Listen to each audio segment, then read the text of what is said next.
Hello there. Have you ever wondered if the sea witch from the Little Mermaid was truly evil?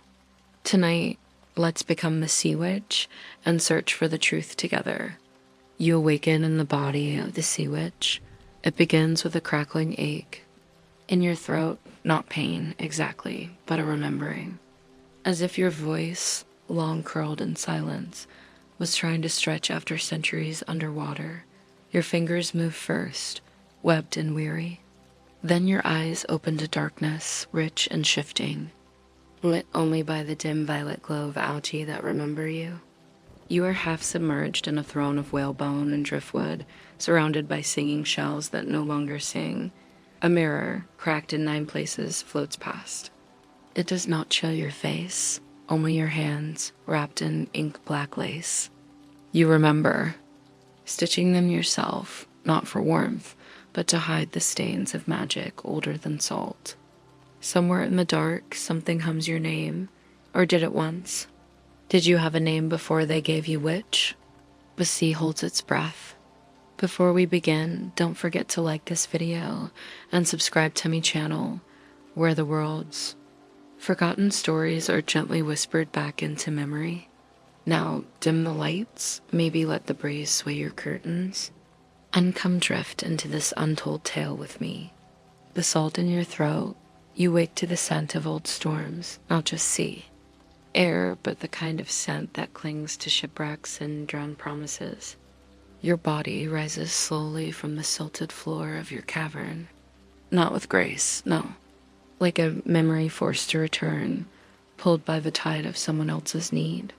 Around you, shelves of barnacle glass, strange little jars holding bits of silence. A seashell still weeping ink. A knife made from the rib of a drowned prince. You remember him. You always do. His name changes each time, but his eyes are always the same shade of regret. One of the jars vibrates. Not violently, just enough to rattle your attention. Ah, someone has made a wish. You sigh. Wishes are slippery things, like eels with promises for teeth. You reach for your cloak, spun from storm clouds and sea snake scales. Still damp, of course. It always is, and it always smells faintly of betrayal and lavender. You drape it around your shoulders like a habit you can't quite quit. The cave mutters. You chuckle softly. Yes, yes, I know. Another girl, another voice, another heartache wrapped in hope. You pat the wall fondly. It has been your companion longer than any living thing. You try to smooth your hair, but it coils like kelp having a bad dream. Honestly, you mutter, I could drown a king with this volume. You glide toward the mirror again. This time it shows a glimpse, not of you, but of her. Red hair, curious eyes. A voice like a lullaby caught in a bottle. She does not know it yet, but her song is already half gone.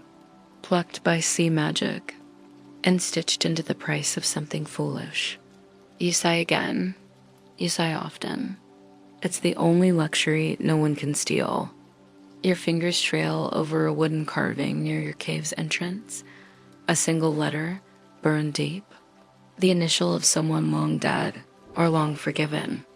It's hard to tell the difference after this long.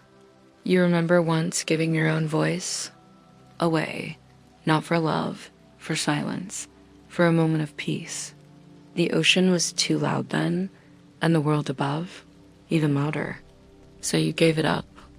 And when you whispered again, centuries later, they called it a curse. A starfish skitters by on 7 legs. Still trying out your 8th? You choose it? Don't worry. I've had relationships that limped worse. Something shifts in the current, a pull. You know this feeling. Someone is nearing your domain. You taste her desperation before she arrives. Soaked into the current like cheap perfume. Young, foolish, in love. The most dangerous kind, but not yet. Not quite. You sit. The water folds itself around you like an old lover. You stare at a cracked conch shell on your shelf. The one that once echoed your true name. The one no one dares to speak now. Come. On then you whisper to the sea. Let's see if this girl will scream louder than the last. But as the water shivers with her nearness, a thought claws its way through your mind. Or was I the one who begged first? You glance at your potion shelf and sigh. Half of these are love spells, the other half are indigestion cures. Honestly, I should label them better.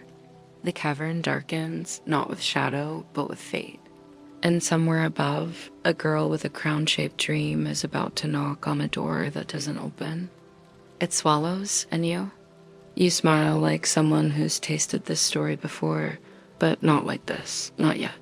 The song beneath the bones, you do not sleep often, but when you do, your dreams taste like shipwrecks. This time, it begins with a melody, thin as pearl thread and sharper than regret. You know this tune?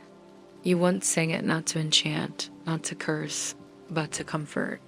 It was a cradle song, sung to kelp orphans and moonfish wounded by anchors. The water loved it. Even the sea crows quieted when it slipped through your lips. But once, just once, you sang it to a prince. He had fallen into your cove, bleeding and golden, broken in ways not even the ocean could swallow.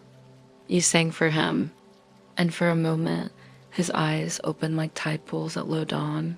He smiled, then he screamed. Later, they told stories of how you lured him, of how your song dragged him under, but he was the one who swam to you. He was the one who begged to hear it again. And when the waves did not take him fast enough, his men did. They called you monster. They always do. Now you sit in your chamber of driftwood and regret, staring at the jellyfish lamps overhead, their light like bruised moonlight. Your fingers trace the coral staff beside you, white, knotted, a little dramatic. You use it less for magic and more for poking particularly stubborn mermaids. Last week, one swam in asking for eternal beauty. You gave her sea urchin extract. It stings, but people will keep their distance, you'd said sweetly. Your cauldron bubbles, thick with old magic and kelp root. You don't even need to check. It always bubbles when memory thickens. You let it boil. You pluck a tiny shard of bone from the shelf, polished, pale. It was once a siren's rib. Or perhaps your own. You never remember which, only that it sings when dropped in water. You let it fall. It hums.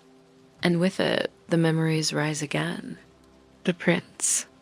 The way he touched your hand like it was sacred, and then recoiled. The way he whispered your song to others, and claimed it as his own. How strange you think that they only ever remember the melody, never the singer. You gave up your heart once, not romantically, literally. Cut it out, placed it inside a silver clam, sealed it shut with a kiss and a warning. It still beats somewhere, guarded by crabs more loyal than any man. And still, you feel. That's the curse of immortality. You forget the names, but not the hurts. You once tried to drown your sorrows. They learned to swim. Now they do synchronized routines outside your door every Tuesday. Outside, the waters churn, not with storm, but anticipation. She is close now, the girl with the fishtail and the desperate heart. Her longing smells like crushed lilac and tears. You touch the edge of your reflection in the bubbling cauldron. It ripples. Then another face appears, hers, youthful, silly, beautiful in the way stars are beautiful before they burn. You whisper, don't offer what you cannot keep. But of course she won't listen. They never do. You open your drawer of forbidden things. A single comb made of seahorse spine. A dress made of drowned lace. And a bottle, small blue. Humming with the memory of that lullaby. You cork it gently. No point scaring her. Not yet. The song rises again, echoing from the bone fragment you dropped. It shivers with power. But who gave it to you all those years ago? And why does the melody sound like a warning you once ignored? You try on your old crown for fun. It slips to one side. Figures, you mutter. Even power doesn't sit right anymore. You rise from your chair, cloak billowing like sea smoke, and glide to the edge of your realm, the fish part. The kelp bows, and there, beyond the threshold of your old defenses, she waits, eyes wide, hands trembling. A dreamer with no map. And in your chest, though your heart is far away, something aches. You smile again, not wickedly, not cruelly, just knowingly, because you've sung this tune before. But you wonder, will she remember the harmony or only the price? The bargain you never offered, she swims in like a prayer someone forgot to finish. Hair like comet trails in water, skin kissed by moonlight, eyes full of him. Always him. Always the prince, with his lamb legs and wine, laughter and smile, so easily handed to anything that breathes. You don't rise. You let her speak first. I need to be where he is, she says, breathless, as though even admitting the thought has taken a piece of her. He's up there with them, walking, laughing, loving. You don't ask if he loves her. You already know the answer. You just don't know if she does. Your gaze lingers on her neck, delicate, untouched by song or salt. Too soft for the price she's about to pay. She is everything you once were. You see it in the tremble of her hands, the way she won't meet your eyes when she says, please. I've been practicing walking on coral, she says proudly. You tilt your head. Darling, that's like practicing flying by falling gracefully. You pour 2 cups of brine-root tea, mostly ritual, slightly dramatic, completely bitter. She accepts hers with trembling hands. You don't ask her why she wants legs. You don't ask what she's willing to give. These are questions meant for morality plays and dinner parties. You already know the answer, but this time something feels different. Her voice. It's not beautiful in the way yours once was, trained, careful. No, hers is wild, raw, like waves clawing cliffs. And when she speaks of him, her voice trembles not from fear, but from longing. You flinch. You don't mean to. But longing has always been your undoing. Once, a girl came to you and begged for voice not to sing, but to speak. She had been silent so long, even her own thoughts seemed foreign. You gave it freely, no bargain, just kindness. They burned her anyway. She reaches for the bottle, the one cradling your old lullaby. You still haven't decided whether to give it to her, and yet you slide it across the table anyway, not because she's worthy, not because she deserves it, because something in you is still aching to be remembered. You know the cost. You murmur, she nods, my voice. Not just that, you say. Your silences too. She frowns, but doesn't ask what you mean. None of them ever do. You take her hands and whisper the spell. It hurts not her, but you. The magic stretches across your fingers like ghost fire. It lingers. It remembers too.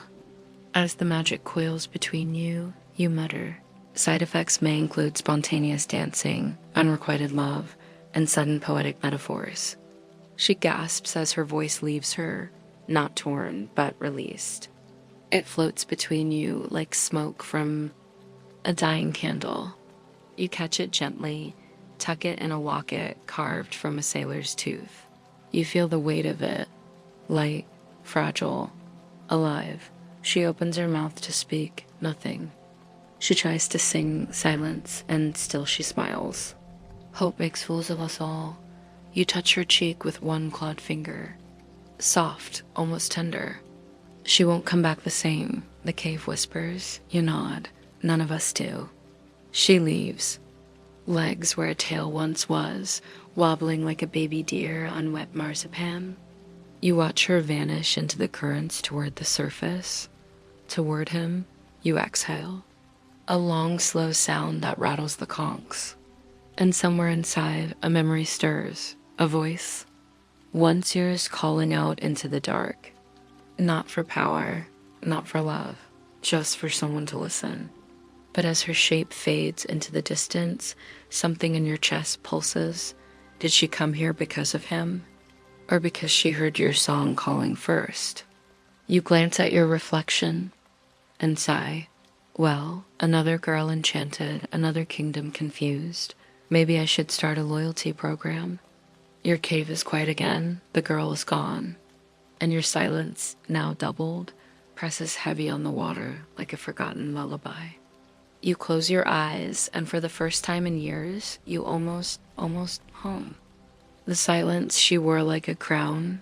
It begins with bells, faint and distorted through leagues of water, surface music. A wedding, perhaps, or a funeral. Odd how the two always sound alike from below. You float in the dark, your eyes half closed. Not asleep, not quite awake. The quiet is deeper now. Not peaceful, hollow. Her voice is gone, tucked into the sailor's tooth locket, pulsing faintly like a heartbeat caught in amber. You wear it now, not for power, for memory, a reminder that she gave something willingly, that you once stood too. But now the silence echoes. You poke a barnacle that's grown across your tea cabinet. If I wanted crusty company, I'd have married that sea judge, you mutter. At least he brewed his own pot. The fish avoid your gaze. The cave, for once, says nothing. You drift to your watching pool, a wide basin carved from black coral and heartbreak. With a touch, it shimmers. You see her there. She stumbles through the prince's world on borrowed legs. Awkward, lovely, mute. She tries to laugh but makes no sound. Smiles but isn't heard, and yet she glows. He watches her with curious eyes, not quite love. Not yet, but interest. Possibility. Then another girl enters the frame, dark-haired, sharp-eyed, loud. She sings, her voice. It's your song. Warped, stolen, familiar, your trust seizes. Once, your melody was sung in temples, not by you, but by those who'd stolen it. They offered it to the sea as though it were theirs. And when you dared to rise and reclaim it, they cursed your name. They named you witch, not singer, not mother of melody. Just witch. You clench your hands until magic sparks beneath your nails. You could take it back, all of it, in one surge of sea fire and sorrow. But what would it change? She fail, the current whispers. He won't choose her. You nod. He never does. But still, you watch. The girl, your girl, walks beside him with aching grace. She learns to dance. She smiles in rhythm to music she can't hear. She looks at him as though he is the sunrise and she is always drowning. And he laughs. He twirls her. He doesn't ask why her eyes are full of storms. You flick your tail and mutter, if I had a clam for every clueless prince, I'd build a throne room with better lighting. Still you hope that maybe this time he'll see past the spell, that he'll feel the truth humming through the silence. But he doesn't. He stands on the balcony with the dark-haired girl, whose song is not hers, whose voice is not true, and he smiles. You taste iron in the water, and far away the girl who gave everything stands alone in the garden, barefoot on marble, her lips trembling with unspoken things. Her silence isn't just the absence of words. It is grief. It is exile. It is the sound of sacrifice mistaken for foolishness. You reach toward the pool. Your fingers almost touch her cheek through the ripples. She doesn't look your way, but she shivers. Unanswered question. You whisper, does she regret it? But the sea answers, or do you? Jellyfish bumps your leg and zaps you lightly. You sigh. Even the furniture is restless. Perhaps I should redecorate with sea eels. At least they hum in harmony. You close the pool. You cannot bear to watch her give more than she was ever promised. Not again, but you do not rage. You do not roar. You sit back in your shell throne, drape your storm cloak around you, and press the locket to your lips. Her voice thrums once, like a dream trying to remember itself. You whisper a lullaby you haven't sung in centuries, one that predates kings and castles, the melody she carried in her bones, and though she cannot hear it, she turns, just once, toward the sea, toward you. The knife in the shore midnight finds you in the kelp forest, fingers grazing the old rites carved into stone. Each rune a memory, each memory a price. You do not come here often. The water here is still heavy with history. This is where you first sang a storm into existence, where you begged the sea to take your name in exchange for forgetting. It never did. Tonight, the tide stirs. It tastes of endings. You light the ceremonial oil. It clings to your wrists like sorrow. The scent is copper and brine, old magic. You whisper into it, and the water around you begins to listen. You have made no pact with her, not the girl above. No promise to see it through, but still, you feel it. Something cracking, something lost. She stands now upon the edge of the prince's ship, barefoot and beautiful, the way tragedy always is. He dances with the wrong girl, the girl with your song in her throat, the girl who lied, and the Little Mermaid.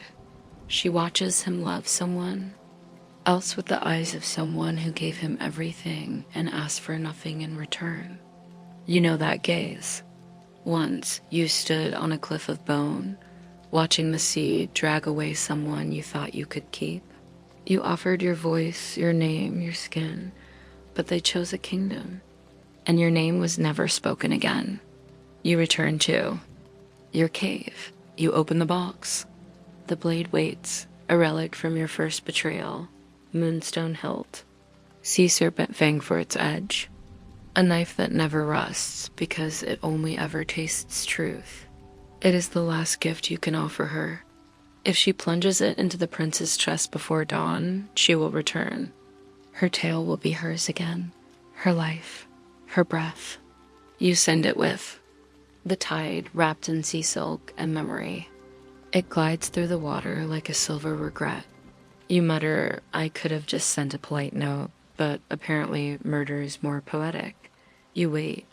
In your watching pool, you see her receive it. She unfolds the silk, her fingers tremble. Her lips part, not in a gasp, just quiet disbelief. She holds the blade like it weighs oceans, because it does. She walks to the prince's bed. He sleeps, one arm sprawled like a fool, a smile on his lips. You wonder what he dreams about. Probably cake or taxes. You roll your eyes. Stab him. Quickly, dear, before he wakes up and says something vaguely noble and unbearably dull. But she doesn't. Her hand shakes. Her heart beats too loud. And then she turns. She walks to the deck, stares at the sea, and throws the knife into the waves. It dissolves into foam before it hits the surface. You blink. For a moment, you feel it again, that ache behind your ribs. The one that reminds you kindness can be its own kind of blade. You whisper, was that her choice, or the spell's final cruelty? But the sea is silent. Even it does not know. She leaps, not toward him, not toward you, into the sea, back to the place where she was once whole. But this time, there is no magic to catch her, no voice to shield her. Only water, cold, wide, waiting. You scream, not aloud, but inside.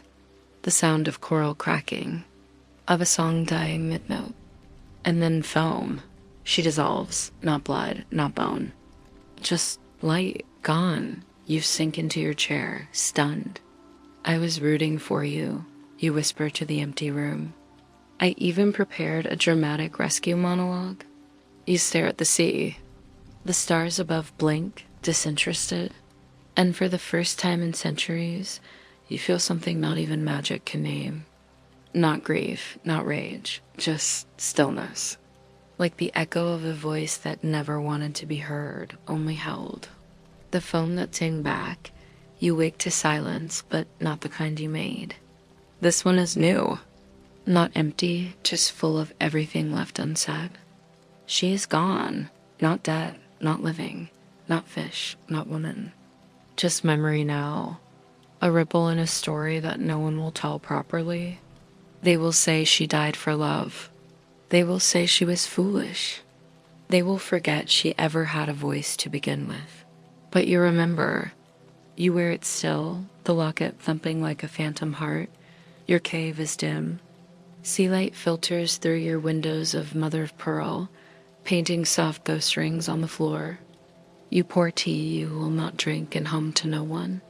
The spell lingers in your throat, unsung, and then something shifts. The water around you stirs like breath. A hush falls through the coral branches. You look up. She stands at the edge of your cave, not walking, not swimming, floating, translucent, gossamer, foam and light, and something that isn't quite human anymore, and yet more than it ever was. She doesn't speak. She can't. But her eyes are louder than oceans. You remember when you rose from the waves in the same way, half spirit, half sorrow. The gods offered you oblivion. You chose memory instead. And so they made you their witch.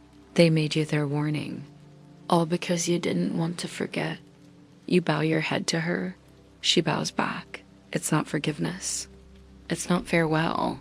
It's something softer. You clear your throat awkwardly.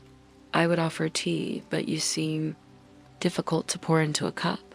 She drifts closer. You reach for the locket. You hesitate, then open it. Her voice escapes.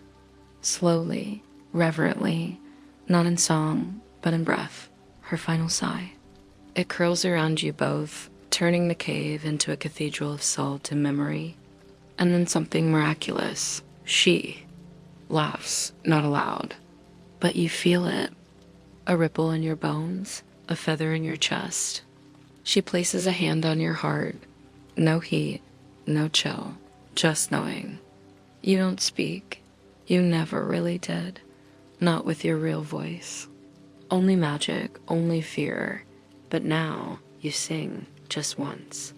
For her, it's not the song of bargains or storms. It's not the spell that tears voices from throats or legs from tails. It's a lullaby. The one your mother sang. The one they drowned. The one they thought you'd forgotten.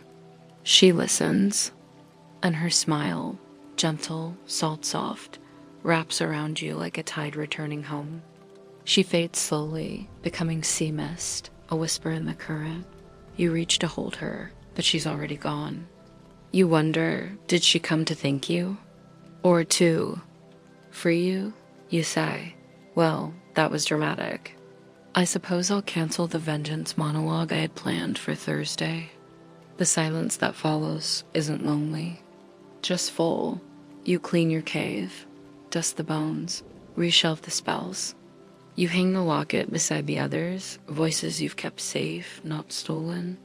And then you do something you haven't done in 100 years. You open the windows. Let the current carry your hair. Let the morning shimmer on your skin. And you laugh, just a little, like a girl, not a witch. You raise your tea. To foam girls, foolish bargains, and impossible endings, may we all dissolve with dignity. The sea outside sings her song now, not yours. Not hers, ours you listen. And this time, you don't hum along. You rest. The sea is quiet now. Not the silence of endings, but of stories settling into the deep. You drift gently as if your body has learned the rhythm of tides again. No more battles. No more bargains. Only the stillness. The cave glows in soft pearl light. You run your fingers along the walls. They remember you. Not as villain, not as witch. Just as one who stayed. Outside, the ocean moves like breath. Slow, dreamy, forgiving. Somewhere far above.